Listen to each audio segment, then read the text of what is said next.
Hello दोस्तों। तो आज का दिन है शुक्रवार और आज है 25 तारीख। तो चलिए शुरू करते हैं आज की न्यूज़ मेरे चैनल पे, डी न्यूज़ चैनल पे। भारत यूके मुक्त व्यापार समझौता। भारत और यूके के ऐतिहासिक फ्री ट्रेड एग्रीमेंट पर हस्ताक्षर किए। इससे दोनों देशों के बीच सालाना व्यापार करीब 34 अरब डॉलर पहुंच सकता है। व्यापारियों और निवेशकों को नए अवसर मिलेंगे। कर छूट और आसान यातायात, आयात निर्यात इसकी खास बातें हैं। पीएम मोदी का ऐतिहासिक रिकॉर्ड। प्रधानमंत्री मोदी ने लगातार 4078 दिन सेवा कर इंदिरा गांधी के रिकॉर्ड को पीछे छोड़ा। वे अब नेहरू के बाद सबसे लंबे समय तक प्रधानमंत्री बने हैं। वहीं तीर्थ स्थलों पर खतरा बरकरार है। हिमाचल और उत्तराखंड के प्रमुख तीर्थ स्थलों पर भारी बारिश से यात्रा प्रभावित है। प्रशासन ने सतर्कता बरतने की अपील की है। दक्षिण भारत में बारिश का असर। कोटालम जैसे दक्षिणी क्षेत्रों में भारी बारिश के चलते स्नान पर रोक लगाई गई। कई जलाशय भर चुके हैं। बाढ़ का खतरा जारी है। और दोस्तों, खबर नॉर्थ ईस्ट से है। मणिपुर में राष्ट्रपति शासन बढ़ा। गृह मंत्री अमित शाह ने राज्यसभा में मणिपुर के राष्ट्रपति शासन 6 महीने और बढ़ाने का प्रस्ताव रखा। इस पर कुछ एनडीए विधायकों ने विरोध भी जताया है। आरबीआई ने ब्याज दरों में बदलाव नहीं किया। भारतीय रिजर्व बैंक ने अगस्त की बैठक में रेपो रेट को 5.50% पर स्थिर रखा है। मोदी सरकार के आर्थिक दृष्टिकोण को ध्यान में रखते हुए यह फैसला लिया गया। साल के अंत तक दरों में कटौती की संभावना है। इससे लोन और ईएमआई पर असर पड़ेगा। तेलंगाना में ओबीसी आरक्षण की मांग। सीएम रेवंत रेड्डी केंद्र सरकार से 42% ओबीसी आरक्षण की मांग को लेकर दिल्ली में धरना की योजना बना रहे हैं। इस मांग को लेकर राज्य में राजनीतिक हलचल तेज है। कांग्रेस ने भाजपा पर आरोप लगाते हुए राहुल गांधी ने कहा, भाजपा तेलंगाना की आरक्षण नीति को रोकने की कोशिश कर रही है। उन्होंने राज्य की सामाजिक न्याय पहल की प्रशंसा की। बीजेपी के सामने 3 बड़ी चुनौतियां। बीजेपी को ओबीसी आरक्षण नीति, लोकतंत्र में सुधार और सत्ता में स्थिति जैसी 3 बड़ी चुनौतियों का सामना करना पड़ रहा है। कर्नाटक में बाल विवाह रोकने का कानून। कर्नाटक सरकार ने एक नया कानून पास किया है जो नाबालिगों की सगाई और शादी को अवैध घोषित करता है। इस नियम के उल्लंघन पर सख्त सजा होगी। माता पिता और आयोजक दोनों पर कार्रवाई होगी।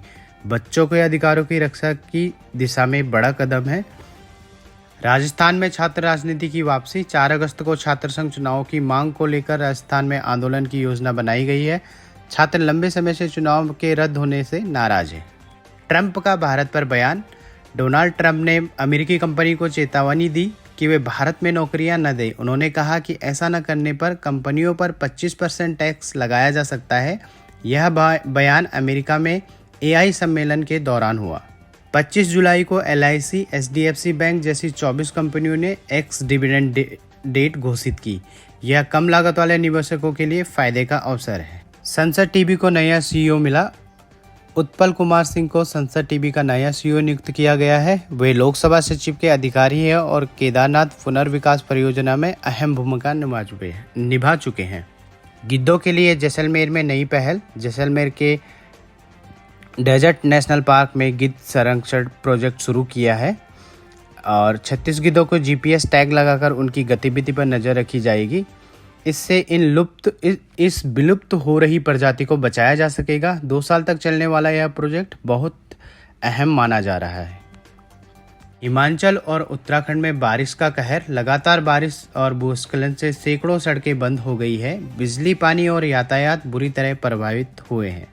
रुद्रप्रयाग और बागेश्वर में भारी बारिश का अलर्ट। मौसम विभाग ने इन जिलों में बारिश और भूस्खलन की चेतावनी जारी की है। नदियों का जलस्तर बढ़ने और रास्ते बंद होने की आशंका जताई गई है। कोलकाता में भारी बारिश का अलर्ट। 25 जुलाई को कोलकाता में भारी बारिश की चेतावनी दी गई है। उमस और जलभराव से ट्रैफिक में दिक्कतें आ सकती है। प्रशासन ने नागरिकों को सतर्क रहने को कहा है। जरूरी सेवाओं पर प्रभाव पड़ सकता है। उत्तराखंड पंचायत चुनाव में मतदान। पौड़ी में 45.61% और चमोली में 19.97% मतदान दर्ज किया गया। सीएम धामी ने जनता से बड़ी संख्या में भाग लेने की अपील की। आरएसएस प्रमुख मोहन भागवत ने कोच्चि में भारतीय इन एजुकेशन विषय पर भाषण दिया। उन्होंने भारतीय मूल्यों पर आधारित शिक्षा प्रणाली की वकालत की। एसएससी CHSL फॉर्म सुधार का मौका।